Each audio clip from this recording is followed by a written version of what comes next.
In the past 24 hours, I've escaped quarantine, been kicked off a plane, blacklisted from an airline, and now I just found out that my whole family might have coronavirus. So listen up, folks, because here's the motherfucking tea. Oh my god. Alright.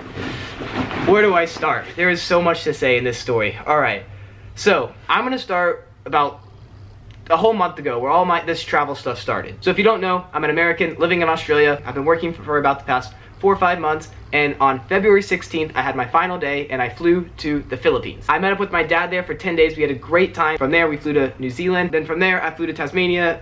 We'll get there. Anyways, I've been traveling, alright? So when I was in the Philippines, the coronavirus really hadn't developed that much yet. It was mainly just in like Japan and China. So I'm there, but in the Philippines, there's not much internet, so we're not really getting updated on what's going on with Corona. For 3 of those days, we were on like a boat trip that was like island hopping, and like there was no data, no one could call you, no text, like no connection with the outside world. We leave the Philippines, I go to New Zealand. Again, there's like 1 case, 2 cases there when we got there. We're doing our trip there, we got down to Wellington, and we found out while we were in Wellington, there was the first reported case in Wellington. So it's kind of developing, but still nothing crazy. I go back to Australia, I go to Tasmania, and then my parents, they fly back to America. No one has to get quarantined. It's really not that big of a deal. But that's what we thought. That was on March 12th when we left there. I get to Tasmania, and the first thing I found out was that like on like March 1st, the tourist places, the places that we were in the Philippines, had closed. So we left on February 26th, March 1st, boom, completely shut down. We got out there 5 days before all that went down. And then I find out, guess what? New Zealand, if you enter New Zealand, you're mandated a 24-hour quarantine. Now I think it's a total ban, but we got out of there about 2-3 days before that mandatory quarantine went into effect. So again, cutting it this close. And then I'm in Tasmania, and I spent like 3 days in a hostel, and then the next like 5-6 days I spent in a car, all isolated by myself, driving around. Made a video about that. But while I'm in my car, again, not following what's going on, not 100% up to date with this virus stuff, but I get a call from my former roommate in Melbourne. He's like, yo, you just hear they shut down Tasmania, like no one can enter without being quarantined now. And I was like, what? Like, I'm in Tasmania, what's going on? So that was my second to last day in the car. I go to a hostel that night, get some internet, figure out kind of what's going on, get more up to date with the situation, realize it's just Tasmania that's banned from the rest of Australia because it's not that bad there, it's an island, but you can leave, it's fine to leave. So barely avoided that quarantine again. That's now 3 quarantines I just barely escaped. Return the car, go to Adelaide. Now, my thought at this point is I'm just like, all right, this is bad, but you know what? Australia, it's well under 1,000 cases in Australia at this point. It's like, I think at like 400 or less than that. I'm just happy to be in mainland Australia, where I should be able to spend a little bit of time in Adelaide, and then I was going to go to Melbourne, and I have some stuff there that I left in Seth's apartment. I was going to get those and head up the East Coast. Well, I've been in Adelaide for not even 24 hours, maybe 12 hours, and I hear on the news that all of South Australia, which is where Adelaide's at, is going to be shut down. So at this point, I'm like, okay, my travel plans are over. Seth calls me again. He's like, yo, all of like Melbourne, like Victoria, like where I'm at, it's shutting down. You can't come here. Long story. Some other people sold their apartment, were trying to go, now they can't get home, so they're living with him. So in his 1-bedroom apartment, he already has 3 people living there. So he tells me I can't go back, and I realize at this point, like, okay, I need to figure out what I'm doing. I can't travel, that's off the books. I can't go back to Seth's place. I could go home back to the US, but if I went back to the US, I'd also be stuck in quarantine. Speaking of that, all right, there's more to go on that story, but quick side story, right, real quick. My whole family, as I said, likely has corona, or they might. So my brother was on spring break, and while he was on spring break, he found out that they had 1 week to get all their stuff out of their apartments, their dorms. He lives in a dorm, and then move out, take courses online from your home, can't be on campus anymore. So he goes to school, he has a whole week to do this, and he's a swimmer, he's on the swim team for his like college. So him and his like 60 swim friends have a whole week just to unpack their stuff. So they're all like partying together, living it up, like, you know, having a good time. And they all 60 of them at the end of the week get their stuff, they come back to their homes, and they find out that someone on the swim team, some girl, had been tested for coronavirus and tested positive for it. So you know how college parties are, like everyone's drinking out of the same cups, you know, you're playing drinking games and you're socializing and that type of stuff. And someone on their swim team had coronavirus. So now all 60 of them, you know, they go home to their parents, hug their parents and whatnot. Not only are all of them in quarantine, their families are in quarantine. So my brother, my mom, my dad, like all stuck, locked in, like they're in strict quarantine, not leaving the house. They're not tested because, I don't know, they haven't shown symptoms, thank God, so that's why. But all this has happened, so I just find out this, and then I'm like, well, I don't want to go home to that. Like, I'd already be stuck in quarantine, but then like y'all possibly having it, like that's just not a good home situation to go home to. And not even to mention like how expensive it is to not just fly home but also back. And once I leave Australia, like I'm not a resident here, so I can't come back here. And if I went home, I wouldn't have a job, I wouldn't have any friends like in the city that my parents are from, really. So I don't know like what the heck I would do.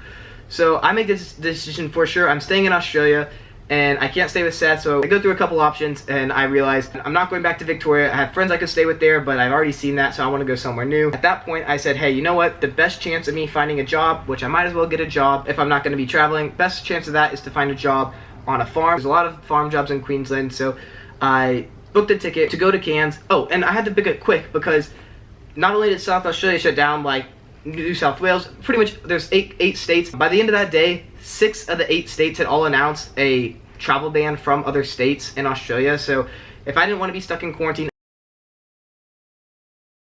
booked the flight for the next day. The next day they announced a travel ban. However, thank God it starts after my plane's supposed to get there. So I get there within about 24 hours of the ban going into effect. And I'd love for that to be the end of this story, but I haven't even touched on the part about how I got kicked off a plane, blacklisted, and all this stuff. So yeah, this is the good part. Before I get to it, quick side notes. Yes, I know I have not posted anything on YouTube about my time in the Philippines or New Zealand. The reason why is I was with my parents. That's like the only time I see them really like in this whole year, so I wanted to spend time with them and I wasn't editing. I did shoot footage, shoot videos and whatnot, and I've kind of posted a couple things on Instagram, but I don't want to post it now on YouTube because nothing travel related is getting any views. Like my whole channel is just tanked and like no one's going to be watching these informational travel videos that I made, so I have them, I need to edit them still. I'll probably post them when all this corona stuff is over, but that's just something I wanted to let you know. Anyways, alright, how I got blacklisted. So, I booked a flight on Virgin Airlines to go to Cairns right before the travel ban happens. I booked it before they announced a ban. That's something I also want to iterate. In this all the travel I've done, I know it seems highly irresponsible to do the things that I've done. I have gotten very lucky in that the time that I was at, the countries that I was at, there were no travel restrictions, there was no bans, there was nothing like in effect like that. I haven't broken any laws, any actual quarantine laws. I've just had close calls on each quarantine, and now I'm finally in a position to settle down. But it wasn't bad in Philippines when I was there, it wasn't bad in New Zealand when I was there. There was like 6 cases I think when I was in Tasmania, not bad there at all. Now things have changed. Back to the plane. So I'm flying from Adelaide to Cairns and I have a connecting flight in Sydney. So I get to Sydney, no problem. Getting off the plane and I see 2 police officers and I'm like, all right, like no big deal. I'm on my, like I saw them, but I'm just looking at my phone, not giving them any thought. And they go, "Are you Tristan Kuhn?" I'm like, "Yeah." And they're like, "All right, we need to talk." And they pull me over to the side. But they're like, "Hey, we've seen your YouTube video about you being in contact with someone with corona, blah blah blah." And like, you've seen the video if you watch my channel. Like it only has like 450 views. I don't know how the heck they saw it, but it's the video of me talking about how I was in a hostel and someone from that hostel had been to a bar with someone who had coronavirus. I exaggerated it a little bit in that video, I'm not gonna lie. There was a 4-hour period that they announced that person was in that bar from. They said they were in the bar between, I think it was like 10 and 2, I don't know exactly. Well, the person at my hostel, they had been in that bar from 9 to 11 that day. So it was only like a 1-hour layover where they could have met. So there's a large chance that they weren't even there at the exact same time, but like they could have been. And then I explained to them how that happened like several days before I got to the bar. Like that happened, I think it was like 5 days, I don't know exactly, before I had met up with them. And then on top of that, the interaction I had with her was 12 days ago. So even if I had coronavirus, I've pretty much finished the 2 weeks or whatever. Like I don't have corona. And they asked me more questions and every one I answered was like, yes, I don't have it. Like I had no symptoms, like totally fine. And the cops realized that, they're like, all right, you're good. We just had to talk to you because we saw the video, blah, blah, blah. So I think I'm good and I go to my next gate, like to get on my plane. Another hour goes by and someone else comes up to me and they're like, "Hey, we need to get your email. We have an email." You know, the police asked like their questions, but this person works for the airline. They're like, as an airline, we need to ask you some more questions over email, you know, so just give us your email, we'll shoot them to you, you can answer them. I'm like, "Oh yeah, all right, no problem, I'll give you my email." So I have like another hour to my flight and they never sent me an email, but I'm like, okay, maybe, you know, tomorrow they'll send it eventually, I'm happy to help. They started boarding eventually. So I get in the boarding line, I always am the last one on the boarding line. So I'm like the last one pretty much to get on the plane, maybe like 2 people are behind me, scan my ticket, it's like, It's like, "What's up, And the guy didn't know what's going on. He's like, it should be working. Then some guy comes over and he's like, are you Tristan Kuhn? I'm like, yes. I'm like, what's going on? Like, I answered everything, we're all good. And he's like, yeah, you know, we're running a background check on you, we're doing some this, that, like seeing your travel history, blah, blah, blah, just to make sure you're okay to fly. And I'm like, dude, I already talked to the police, I told you everything, like, it's all good, I explained everything.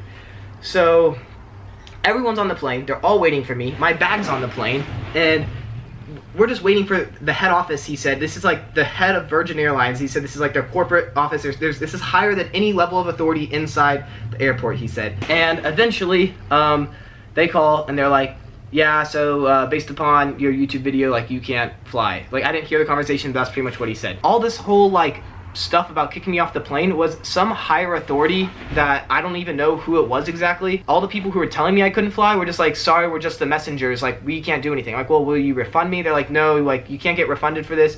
So I'm stuck in Sydney, I've been kicked off a plane, and then I was like, well, can I buy one for tomorrow? Like, and he's like, no, like you're blacklisted from, he didn't say blacklisted, but he said you're not allowed to fly Virgin anymore. And I was like, I posted a YouTube video that you saw, like literally the YouTube video, that has 450 views, has got me banned from Virgin Airlines somehow, so it doesn't make sense.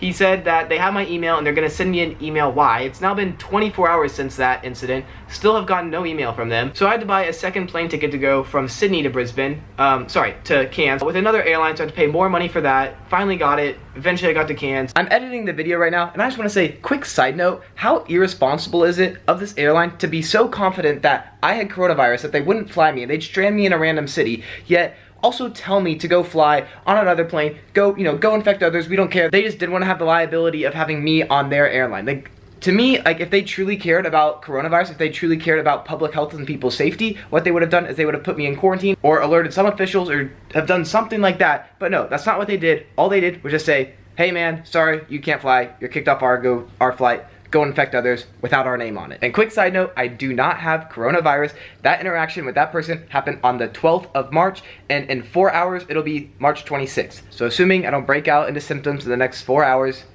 we're totally good. That's the motherfucking tea. Alright, anyways, I'm sure I left so many gaps out in this story. I just kind of went on like a 30-minute rant. I'm sure you have a lot of questions. Ask all the questions you want in the comments below. I'm happy to answer. Thank you so much for watching. Peace out, y'all. Bye. That was a weird peace out. Peace out, y'all. Bye.